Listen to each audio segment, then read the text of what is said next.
میرے بھائیوں، اپنے والدین کو وقت دیجیے، کیونکہ انہوں نے ہمیں بہت وقت دیا ہے، بہت پیار سے ہمیں پالا ہے، ہمیں بہت پیار سے پوسا ہے، اور انہوں نے جو وقت دیا ہے اتنا وقت ہم سے نہیں مانگ رہے ہیں،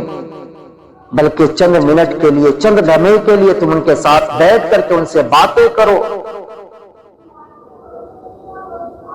مسکراتے ہوئے چہرے لے کر کے اپنے والدین کے پاس جا کر کے ان سے باتیں کرو، ان کو خوش کرنے کی کوشش کرو، ان کو راضی کرنے کی کوشش کرو۔ جن کے پاس یہ نعمت ہے نا، ان کی قدر کیجئے، جس کے پاس یہ نعمت نہیں ان سے جا کر کے پوچھئے کہ والدین کیا چیز ہے، ماں باپ کیا چیز ہے، ان سے جا کر کے پوچھئے۔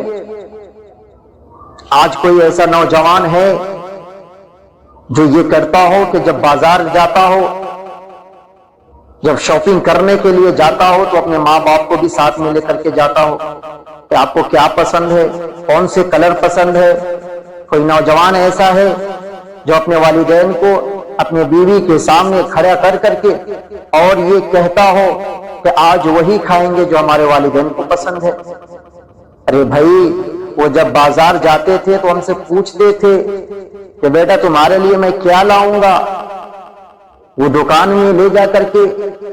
جسم پر کپڑے رکھ کر کے وہ کہتی تھی ماں کہ یہ کلر میرے بیٹے کے اوپر جچ رہا ہے، یہ کلر مجھے پسند ہے، لیکن ہمیں توفیق نہیں ہوتی کہ ہم اپنے والدین کو کبھی لے جا کر کے یہ کہیں کہ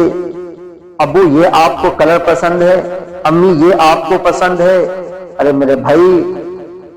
اپنے والدین کے حقوق کو پہچانیے